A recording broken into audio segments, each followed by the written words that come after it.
ರಕ್ಷಣೆ ವೇದಿಕೆ ಜನಪರ ಬಣದ ರಾಯಚೂರು ಜಿಲ್ಲಾಧ್ಯಕ್ಷನಾದ ರಂಗರಾವ್ ಕುಲಕರ್ಣಿ ನಾನು ನಮ್ಮೆಲ್ಲ ತಂಡದೊಂದಿಗೆ ಇವತ್ತು ಘಟಕ ವ್ಯವಸ್ಥಾಪಕರು ಮಾನ್ವಿ ಇವರ ಕಚೇರಿಯಲ್ಲಿ ಕೊರವಿ ಮರಡಿ ಆಂಜನೇಯ ದೇವಸ್ಥಾನದವರೆಗೆ ಶಾಲಾ ವಿದ್ಯಾರ್ಥಿಗಳು ಮತ್ತು ಹಿರಿಯ ನಾಗರಿಕರಿಗೆ ಎಲ್ಲರಿಗೂ ಅನುಕೂಲವಾಗಲಿ ಅಂಥೇಳಿ ಒಂದು ಹೆಚ್ಚುವರಿ ಬಸ್ ಕೊರವಿ ಗ್ರಾಮಕ್ಕೆ ಮನವಿ ಮಾಡಿ ಇವತ್ತು ಶೀಘ್ರದಲ್ಲಿ ಒಂದು ಹೆಚ್ಚುವರಿ ಬಸ್ಸನ್ನು ಅನುಕೂಲ ಮಾಡಿಕೊಡ್ಬೇಕೆಂದು ಘಟಕ ವ್ಯವಸ್ಥಾಪಕರಿಗೆ ಇವತ್ತು ಮನವಿ ಮಾಡಿದ್ದೇವೆ.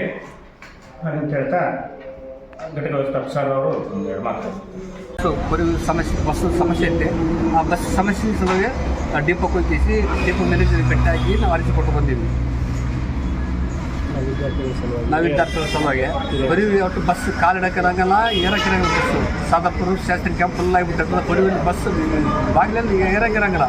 ಅದು ಸಮಸ್ಯೆ ಹುಡುಗರು ಬಣ ಬಿದ್ದರು, ಸತ್ತರು, ಜವಾಬ್ದಾರಿ ಆದಂತ ಗಿಸಿ ನಾವು ಬಸ್ ಹೋಗಿ ಡಿಪೋಕ್ಕೆ ಕೊಟ್ಟು ಬಂದೀವಿ. ಸಾಕು ನಾವು ಮಾತಾಡಿಸಿ ನಮ್ಮ ಕರ್ನಾಟಕ ರಕ್ಷಣೆ ಸಂಘದವರೆಲ್ಲ ಕರೆದು ಕೊಟ್ಟು ಬಂದೀವಿ ನಾವು. ಸರ್, ಈ ಮನವಿಯನ್ನು ಸ್ವೀಕರಿಸಿ ಇದನ್ನು ವಿಭಾಗೀಯ ಮಟ್ಟಕ್ಕೆ ಕಳಿಸಿಕೊಡ್ತೇವೆ.